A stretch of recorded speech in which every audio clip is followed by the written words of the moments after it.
सुप्रभात बच्चों, विज्ञान की इस कक्षा में आपका स्वागत है। बच्चों, हम दैनिक जीवन में बहुत से ऐसे शब्द सुनते हैं जिससे हमें ये अनुभव होता है कि कोई वस्तु कितनी गर्म है या कितनी ठंड है, या गर्म और ठंडी ये शब्द तो हम दिनानुदिन सुनते ही हैं। आज बहुत ठंड लग रही है। गर्मी के मौसम में लोग कहते हैं बहुत गर्मी है। ये ठंड और गर्मी है क्या चीज़? हम सुबह उठते हैं, मुंह हाथ धोते हैं और फिर चाय पीते हैं। हम चाय तो गर्म चाय पीते हैं ना। बच्चों को आइसक्रीम बहुत पसंद है। आइसक्रीम कैसी होती है? ठंडी होती है। इसी तरह से प्रेशर कुकर जब चूल्हे में रखा जाता है तो प्रेशर कुकर गर्म हो जाता है, लेकिन उसका जो हैंडल होता है उसको छूने पर गर्म नहीं लगता है। ऐसी बहुत सी चीज़ें हैं जिससे हम गर्मी और ठंड का अनुभव महसूस करते हैं। गर्म वस्तुएं भी कुछ ऐसी होती हैं जो कुछ अन्य वस्तुओं की तुलना में अधिक गर्म लगती हैं। अब उदाहरण के तौर पर आग बहुत अधिक गर्म लगती है, तो जो खाना हम गरम गरम खाते हैं वो तो गर्म है, लेकिन आग की तुलना में कम गर्म है, ये भी हम लोग अनुभव करते हैं। इसी तरह से बर्फ छूने में ठंड लगती है, और एक ठंडा पानी है वह भी छूने में ठंड लगती है, लेकिन तुलनात्मक दृष्टि से अगर हम करें तो हमें लगता है कि बर्फ कुछ अधिक ठंड लग रही है। आइए इसके लिए हम एक क्रियाकलाप करते हैं। बच्चों, मैंने 3 कांच की कटोरी ली हुई है और तीनों कांच की कटोरी में 3 तरह के पानी लिए हुए हैं।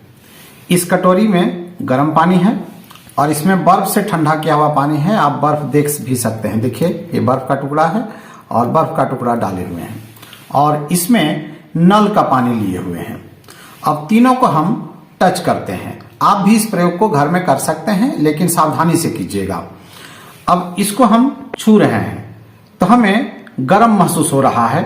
मैंने उतना गर्म पानी नहीं लिया हुआ है जिसको कि हम सह नहीं सकें। इस पानी को छूते हैं, हमें गर्म महसूस हो रहा है। अब हम इस बर्फ को छू रहे हैं। अब हमें तो ठंड लग रही है, अभी ठंड का सीजन भी है, और हम बर्फ को छू रहे हैं तो हमें ठंड महसूस हो रहा है। और अब हम इस सामान्य पानी को छू रहे हैं तो हमें सामान्य महसूस हो रहा है, ना अधिक गर्म ना ठंड महसूस हो रही है। अब इसमें एक और प्रयोग करते हैं। हम अपने बाएं हाथ को इस गर्म पानी में डाल रहे हैं। हमें गर्मी लग रही है। हम अपने दाहिने हाथ को बर्फ में छूते हैं। हमें ठंड लग रही है। हम इस गर्मी को बर्दाश्त कर पा रहे हैं और इस ठंड को भी बर्दाश्त कर पा रहे हैं, लेकिन ठंड अब ज्यादा लगने लगी क्योंकि बर्फ को मैंने छुआ हुआ है। अब इन दोनों हाथों को हम इसमें लगा रहे हैं, इस सामान्य पानी में। हमें ये महसूस नहीं हो पा रहा है कि कितनी ठंड है और कितनी गर्म है। अर्थात जब हमने गर्म पानी को छुआ तो हमें गर्मी लगी, बर्फ को छुआ तो ठंड लगी। जब हम दोनों हाथ को इसमें डुबाए हैं तो हमें पता नहीं चल पा रहा है कि कितनी गर्म है और कितनी ठंड है। तो बच्चों, हम लोगों ने अभी एक प्रयोग किया। स्पर्श द्वारा पता करने की कोशिश की कि कोई वस्तु गर्म है या कोई वस्तु ठंडी है। गर्म और ठंडा ये 2 शब्द तुलनात्मक शब्द हैं।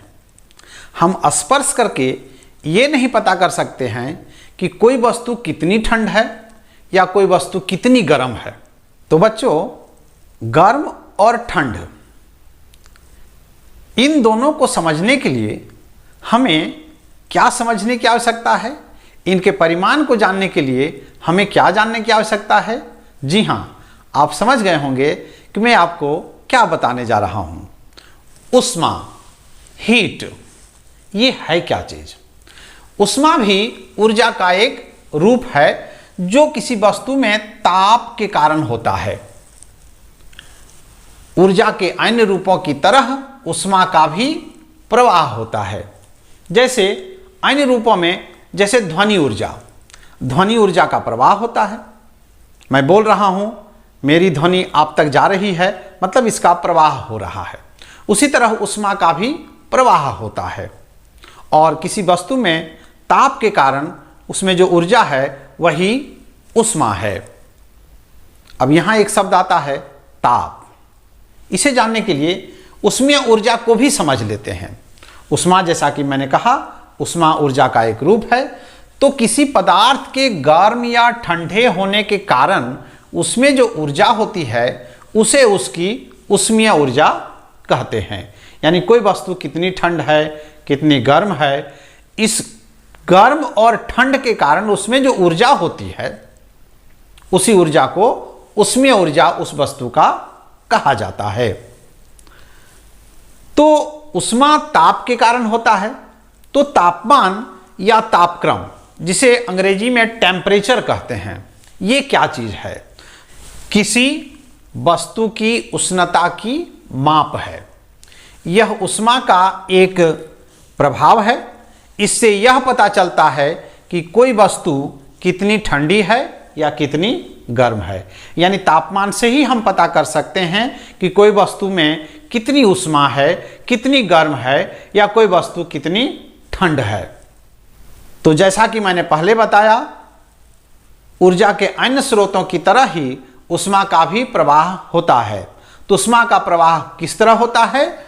ऊष्मा का प्रवाह ऊष्मा अधिक तापक्रम से कम तापक्रम की ओर प्रवाहित होती है। यानी जिधर अधिक तापमान है वहां ऊष्मा अधिक है, तो कम तापक्रम की ओर ऊष्मा का प्रवाह होता है।